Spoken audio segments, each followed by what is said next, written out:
À la base, moi, je suis quelqu'un qui suis très inconditionnel du jean brut. Donc pour moi, quand je viens, il est venu me parler d'un jean bleach, ça a été un peu compliqué, on va dire. Donc je me suis dit, si moi j'ai envie de porter ce jean bleach alors qu'à la base je ne suis pas du tout fan de ce genre de produit, c'est qu'il aura réussi son coup et qu'il va plaire à nos lecteurs. Je pense que le jean bleach, c'est une pièce où c'est très facile de faire un truc qui est très commun et qu'on a partout. Donc là, pour la matière, je voulais vraiment que ça soit une matière japonaise. Ça, c'était obligatoire. Sinon, on allait se retrouver avec un produit très générique vu et revu. Donc du coup, là, ce que j'ai bien apprécié avec ce jean bleach, c'est qu'on a réussi à avoir une teinte, un bleu délavé, mais légèrement grisé, que j'aime beaucoup. C'est grâce à deux choses. La première, c'est qu'effectivement, les fils de chaîne et de trame sont slub, c'est-à-dire qu'ils sont très légèrement irréguliers, qui fait que ça donne cette aspérité qui est toute japonaise finalement. La deuxième chose, c'est que c'est un délavage à l'ozone. Donc l'intérêt, c'est que ça consomme beaucoup moins d'énergie qu'un délavage classique. Je crois qu'un délavage à l'ozone, il faut 2-3 bains de rinçage avec moins d'eau, contre un délavage classique où il faut au moins 6-7 bains pour le rincer. Et vu qu'il y a moins d'eau à chauffer, ça consomme beaucoup moins d'énergie.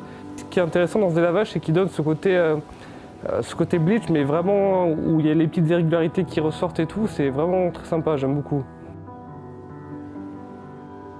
Et le fait d'avoir un jean bleach avec un liseré selvage, pour moi c'est beau.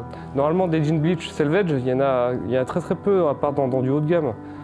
Et là, je suis très content qu'on en propose un, ce qui fait que ça va être un jean qui va être très confortable et très frais, quoi.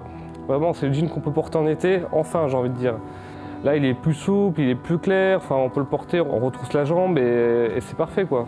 Donc Kuroki, quand on aime le denim japonais, c'est quand même un fabricant qui est incontournable. En plus, ils sont en train d'investir dans le photovoltaïque. Ils ont 10% de leur production d'énergie qui vient du soleil. Donc il y a tous ces efforts-là, moi, qui m'ont beaucoup parlé de la part de Kuroki. C'est une toile 12,2 ose, 100% coton, selvage. C'est comme un jean brut normal, c'est la même toile, sauf qu'elle a été lavée, donc elle est beaucoup plus souple. On peut le porter avec des bottines par exemple. Évidemment, tout ce qui est sneakers, c'est un jean qui est très à l'aise avec. Là, il n'y a aucun problème. Que ce soit des montantes ou des basses, tout va bien aller. Il ne faut pas hésiter à retrousser la cheville pour bien montrer le petit liseré et le point de chaînette.